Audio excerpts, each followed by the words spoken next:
Yo, yo, yo, welcome back to the Snatched Edges podcast where you learn about healthy hair, how to grow a bang and throw, get your curls popping, and, all of that other good stuff. I'm your host, Ebony. Thank you for listening in again. As we start today, I just want to remind you guys that the Healthy Hair Challenge will start on the 1st of February. It is a 21-day email challenge where I will be teaching you all you need to know about how to have the best hair you've ever had in your life. Like, I swear down, it's going to be amazing. I'll be teaching you how to select products, how to choose styles, how to have a great regime, and everything else in between. So you can sign up via my website, www.ebonyajedwa.com, ebuniajiduah.com. I'll put a link down so you can sign up to the mailing list, and it will be dropping in your inbox on the 1st of February. Now, for today's episode, I wanted to talk about something that's very, very close to my heart because, my hair stays not being done. The life of a hairstylist. We have time for everybody else, but not for ourselves. Protective styling. Now, what is a protective styler here, you ask? I didn't do my intro properly, did I?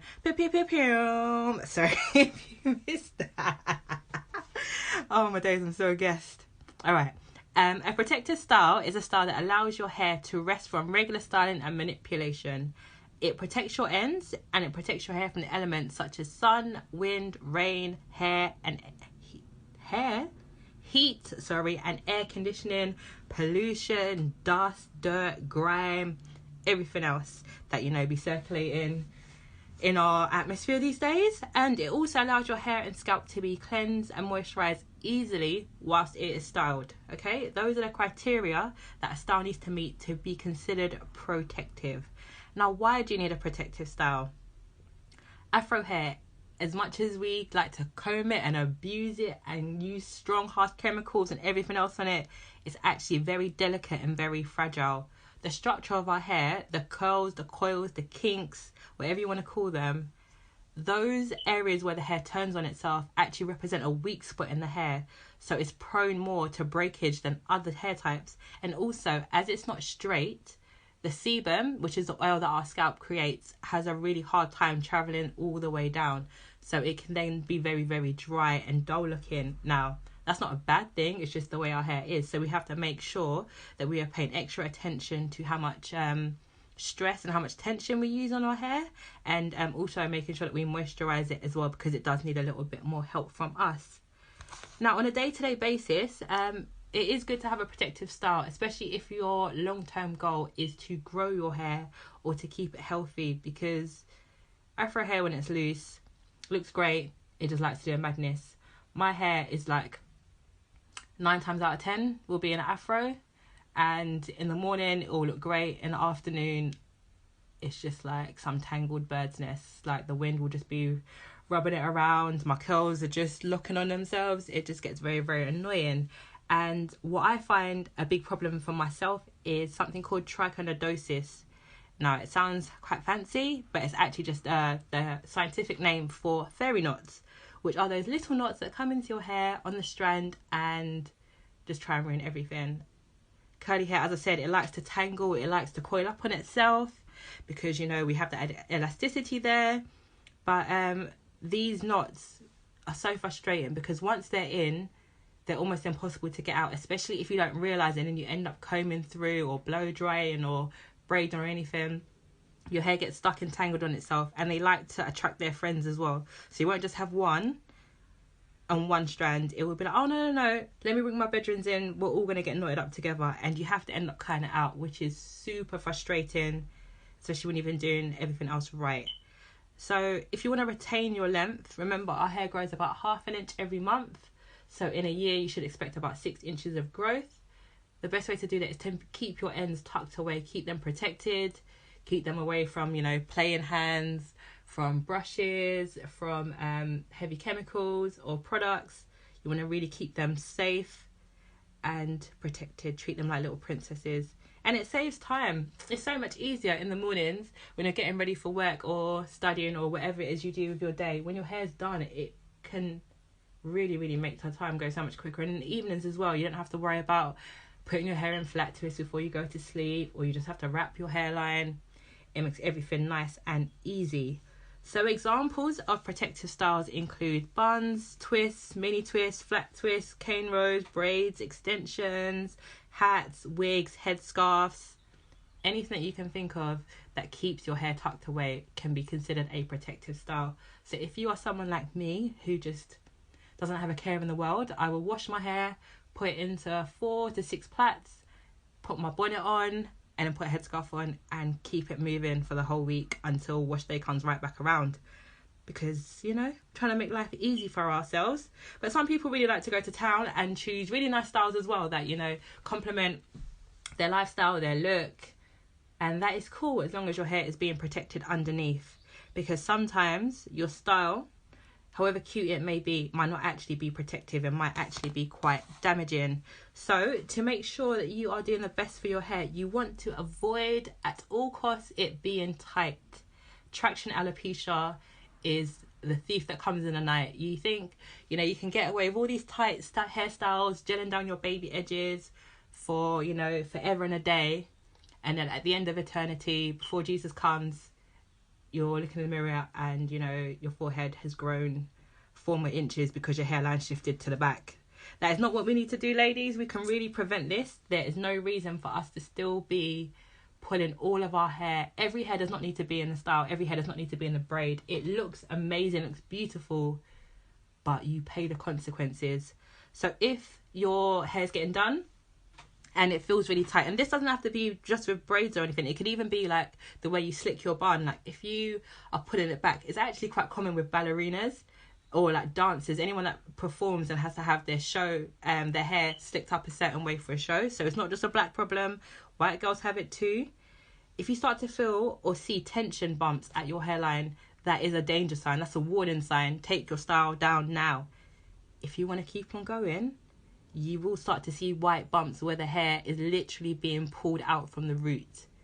And that is kind of, your hair will grow back in most cases, but it slows down the rate of reproduction for your hair. So the next cycle that comes around, the next hair cycle will be a lot slower because you force your hair into the resting phase, and now it's kind of like, oh, okay, I don't even know what I'm doing again. So by the time it comes around to the anagen phase, which is the growing phase, it will be a lot shorter. And eventually, if that keeps on happening, the hair gets finer, it gets weaker until it just gives up and it's just like, I'm done with you, I'm packing my bags, I'm leaving you by yourself because clearly you don't love me, you don't want me here. Keep your styling for like 4 to 6 weeks. I wouldn't suggest any longer if possible, because you're not able to get to your scalp properly, you're not able to cleanse it properly. 4 to 6 weeks is a good amount of time. And in that time as well, that doesn't mean, okay, 4 to 6 weeks, I'm done, boom, my hair is done, I'm looking fleeky, I don't have to do anything. No, you need to cleanse your hair, you need to moisturize your hair as often as you would if your hair wasn't styled. So if you wash your hair every week, try and wash your hair every week when it's styled as well. With some different styles, it can be quite difficult, especially like, say, if you've got extensions or a weave where you can't exactly get in all the way. But it is really, really imperative that you try and cleanse it on some level. So it may not be in a shampoo, but it might just be, I don't know, you rub a little bit of aloe vera across in between the braids or something, and give it a nice good rinse with some, you know, warm water, just to get some of that sweat, that dirt, that oil off, because that build up is definitely a killer, and you don't want that suffocating your scalp or building up on your hair, because it's attracting dirt, it's attracting lint. You could get mold and infections, a whole heap of nastiness could definitely start growing. I'm sure we've all seen, you know, those horror story videos on the internet that like to circulate from time to time, where someone would have a weave done and didn't touch it for a year, and their whole hair has to be shaved off because it's literally just growing a whole new ecosystem underneath there. That is not cool, guys. We don't need to do it.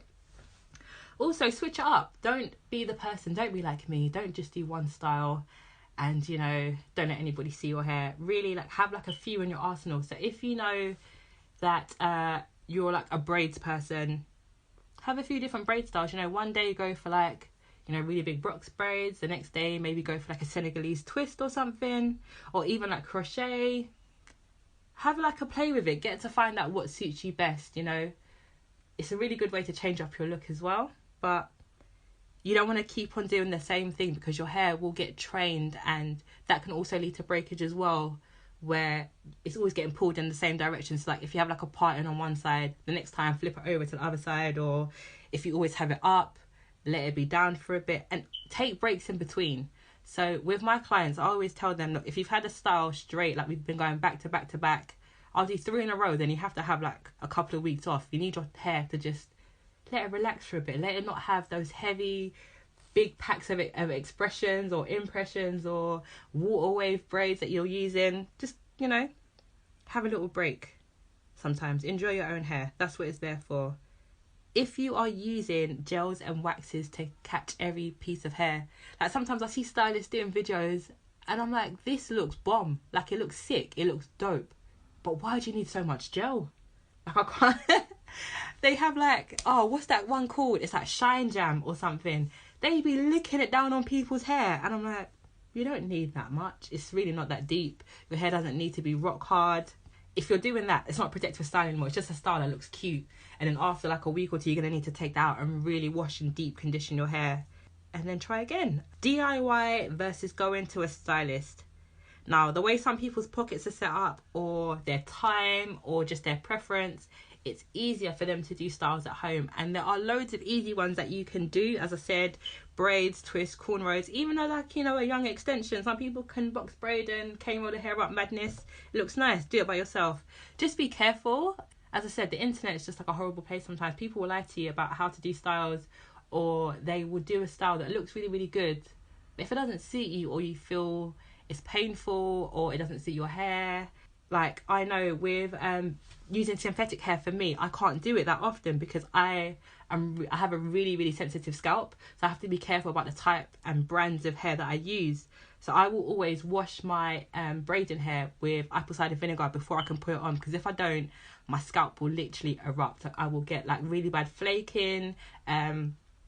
It will start to weep a little bit. It gets really sore. So I can take down my hair like 2 days later because my hair is so irritated. Like, you have to listen to what your body is telling you.